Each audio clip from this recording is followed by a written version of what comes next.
Hey you guys, I thought we'd film a mukbang today eating spam musubi. It's like this meat for spam and it's like rice, seaweed, and eel sauce. It's actually really good. Putting the hair back. Where's my sunglasses? I need my sunnies. Sometimes the sunglasses make my hair look much better. The meat is really sweet, honestly. I wasn't sure if I was gonna like it. I get nervous to try new food, but I like it. Wow. It is really good, but like, wow.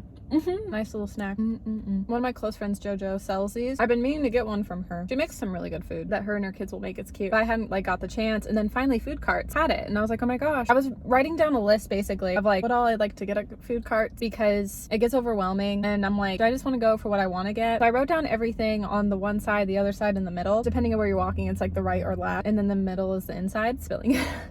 So I was writing down what I like to get. Next time it's like less confusing. And then I found this place because I was kind of browsing and I like it. So now I'll have to add it to the list. Spam's good. I could be that girl to just eat like the sauce, rice, and the wrap though.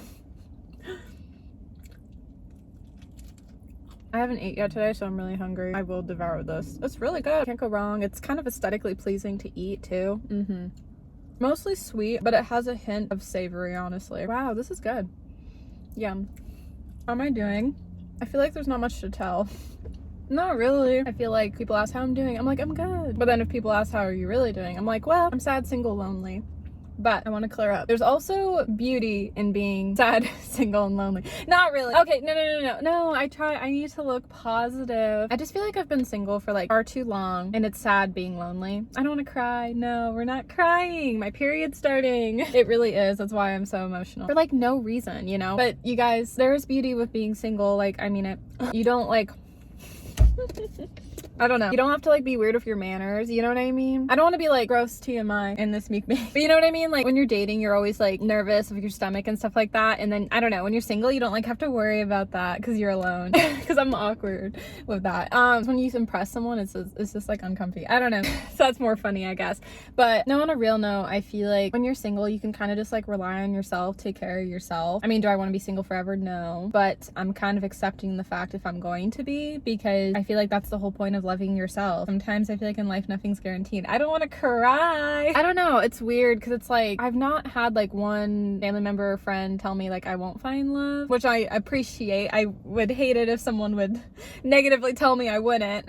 Okay, but at the same time, like when they're like, oh, you'll find love, I'm just like, yeah, right, no, I won't. Like, I don't know, I just don't think positive. I don't really agree to it. Like, I appreciate that they're not really telling me, oh, you won't, but it's like, I don't know, it's like I'll think like the opposite of what they say. I'm like, oh, I'm definitely not finding love, when they're like, oh yeah, you will. I don't know. I've just kind of accepted the fact that I'll be single forever. Because, like, dating's not even fun to me anymore. Like, I don't even want to put an effort, meet guys. Like, not really. I've tried. I feel like, I talk about my dating life, but I'm also, like, so private. You guys, when I tell you, I've dated guys from whatever religion they were. You know? How do I explain? I mean, like, I'm Christian, but I met guys that aren't Christian, and I've had to find out the hard way, and then obviously I feel like that'd be a huge indicator why it wouldn't work out. But it doesn't matter if a guy's Christian or not. Like, guys just don't want to commit. The religion doesn't matter. I mean, it does, but like, say they're one thing and they act another. I think for me, I'm really big on like actions and keeping your word, and a huge part of that is because my like last ex-boyfriend ghosted me. You know, at this point, like looking back, like we were already broken up, but it was a weird breakup time because it was like we broke up, we were thinking about getting back together, and that's when like the ghosting was going on, you know? But then finally, when the ghosting like kept being like repeatable, I was just like, we're done, and then COVID happened. You know what I mean? I don't know. I feel like when you go through something like getting ghosted, like, I don't know, now like the thought of dating, it just makes me like 10 times more reserved. I've been far removed from that relationship. Wish all the best. Don't care for the guy, but there's a lot of trauma I feel like you get from past relationships, or also the ex-situationships too. There's some trauma because with a lot of the ex-situationships, like they were just like the emotionally unavailable men. But with like my last ex-boyfriend, it was the ghosting, and then the ex-boyfriend before him, he would just critique me a lot of like what I was eating. So that's why it took me like forever to feel comfortable of eating healthy, because if I would eat something unhealthy, he would like make fun of that. Not like it was intentional, but it was just like traumatic. You're just traumatized. No, it's fine. With the first ex, we ended on good terms and hope all is well. I think my first ex thinks I hate him and I don't. I'm just choosing not to talk to him anymore. Well, because like he reached back out because he's with someone now and he's happy, and it's like, you don't need to reach out to me. We've been done for years. I thought him and I agreed to not stay friends. So it's like, you don't get to change your mind. Like, it would be mutual if we change our mind. He wants to be friends, I don't. That's not a mutual agreement. And I've tried with an ex situationship of being friends, and that's how I know it doesn't work. So that's why with my ex-boyfriend, ex-boyfriend, especially either one of the ex-boyfriends, all the ex-situationships at this point. No, not anymore. Because now that I had tried a couple times with a couple different exes, actually, maybe a few for that matter, it doesn't work. That's why I'm single, because it doesn't matter unless a guy proves me otherwise. The last time I thought a guy was really cute and I thought we were vibing, it was so humiliating, you guys, because I casually was like, oh, I'll send you my podcast. I only said that because I didn't even have to send the podcast. It wasn't the point. It was my way of like trying to ask for his number without being like, hey, can I have your number? I think you're cute. I like you. I didn't want to say that. And my podcast would get brought up with some guys I was getting to know. The guy I thought was cute, he like was like, nope, I don't want to listen to that. And it was so humiliating. And that's fine. I could care less about the podcast. I mean, I do want to be with a guy that supports me, and the fact that that was definitely very like a red flag, because it's like, oh, if you don't support what I want to do with my life, yeah, that was a no-go. But still, like, really, my podcast is nothing. It just like was embarrassing because it was like, oh, he's clearly not interested, but I thought he was. That's why it was humiliating, because he had wasted my time of getting to know him. And then this other guy won my podcast, which was great, I guess, but I just wasn't into this other guy like that. But yeah, and so that's why I'm just like, I'm just done with dating. It's so embarrassing.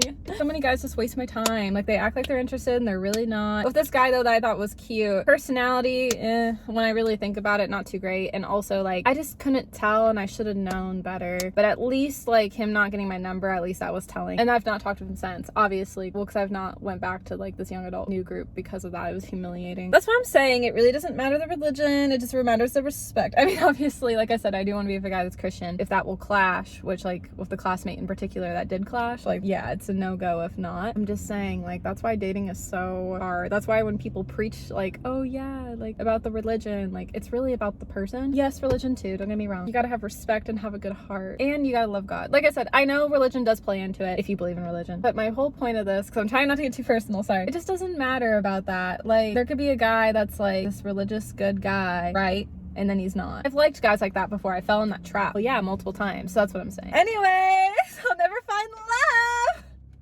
I'm uncomfy. I'm thirsty. How am I doing? I'm trying to find work remote. I found another job online. I hope it's gonna be promising because I have a business certificate. I'm able to do some remote work because of that, which is really nice. And that's why education's like so important to me, honestly, because I'm able to do stuff like that. And so I'm hoping like this job's gonna work out this time. We'll see. Because I just want to work remote, do something on my own. I feel like with my anxiety that's gotten worse over the years, I was thinking about this today. Like, I haven't flown a plane in like since 2020. So I guess like 5 years. Well, almost 2021, but then I had my anxiety attack. But keep in mind, I'm gonna cry thinking about it. I'm also on my period. 2021 was a really rough year. Like, I don't think I've really opened up about it. Oh, I don't want to. Maybe that's another video for another time. Or did I just say it and like get it over with? 2021 was a really hard year. How do I like sum it up so I don't have to talk about it? I just felt so unmotivated that year. The college crush drama was so bad.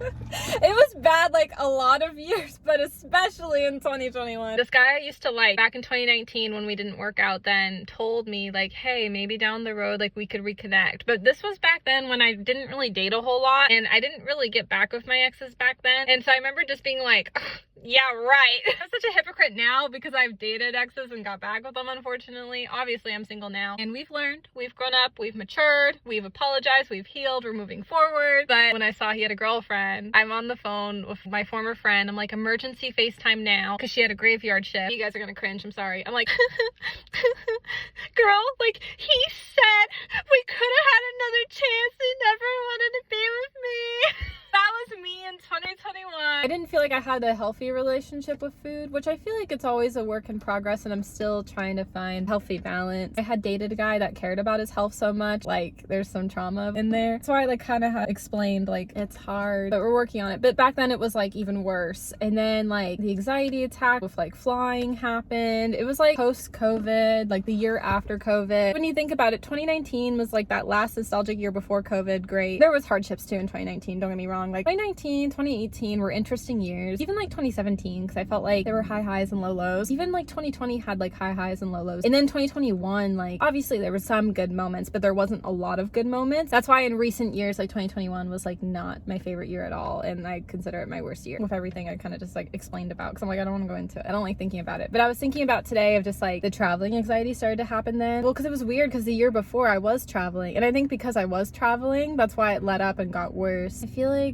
I'm letting like the fear stand in my way, and I want to find ways to like heal my anxiety in a healthy way and travel again, because not just like a content thing, like I just want to see the world for myself, you know, and I want to feel comfortable, but I want to feel reliable on myself. Anyways, like getting a remote job will make me feel like independent in that I could do it on my own dime, and that's say if I have an anxiety attack and don't go, like that's on me. It's not like on my family or anything. Like I'm an adult now. It's hard. Obviously my family like is so generous and will cover for things for trips here and there, and that's great. I guess I'm just like, if I'm feeling anxiety, I don't want to feel that pressure of like, oh, I have to go, it's on their dime. I want it to be like on me. There's a car not gonna park next to me. Yay! No, I just want to feel like I'm doing something for myself, and I want to just like have a flexible schedule, but I really hope this job will work out. We're gonna see what happens. But that's how life's going, all in all. We just went on a tangent though for this video. We're opening up, getting real. Oh, it's so hard to post this kind of stuff, like moments like this where I'm like, oh, should I post online? But I hope I don't let it stop me, because these are just like real life conversations. Also, like I just want to preface too, like anyone's welcome to this channel, doesn't matter of religion. Like I just want to clear that up completely. I love each and every one of you guys. Like thank you so much for supporting me and subscribing to me. I love that we are like a safe community on here, and this is a non-judgmental channel. So let's be nice, let's be kind. I love you guys. I'm going to go home now. Bye, love you guys. Subscribe. I'm Melanie.